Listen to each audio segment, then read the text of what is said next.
Ayan, magandang umaga po sa inyong lahat. Ayan, flex ko ulit yung aming tinitirahan dito, mga amiga. Ayan, oh, tahimik pa siya.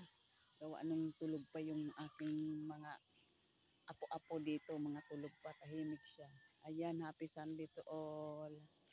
Ayan po, kumusta po kayong lahat? Samahan niyo ako dito sa aking, bago umalis, mag-vlog muna ako. Ayan.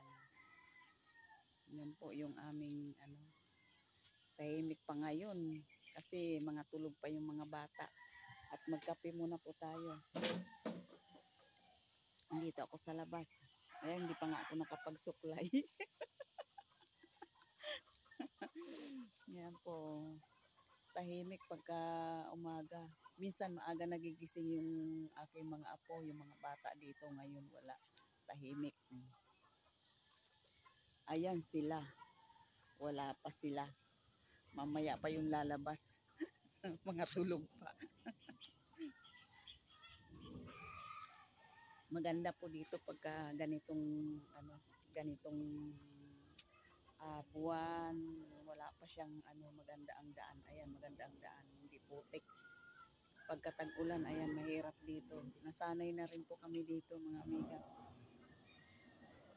Nasanay na kami dito tumira. Kahit mahirap ang daan, putik. Eh maganda naman po dito ang ang lugar na to. Walang ingay, maingay lang sa mga bata, sa mga apo. At walang gulo. Tahimik po. Ayan, matagal na si Amiga dito na nagkaapo. Ayan, maganda itong lugar na to, na pulo sa Taguig. Ayan, pinakamahirap lang po dito pagka nag-uulan, putik. At saka madaling bumaha, madali din naman pong mawala. Ayan. Ayan po. Maraming tanim na mga puno ng saging. Ayan.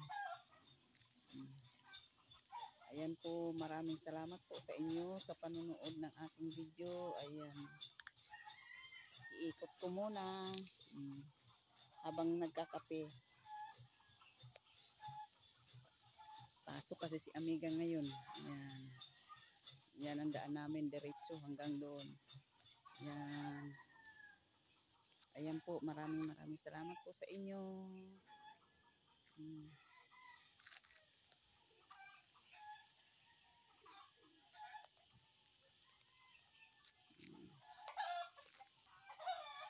Ayan, maingay yung mga alagang manok ng aking mister. Ayan, nasaan. Ito puno ng duhat. Wala pa siyang bunga.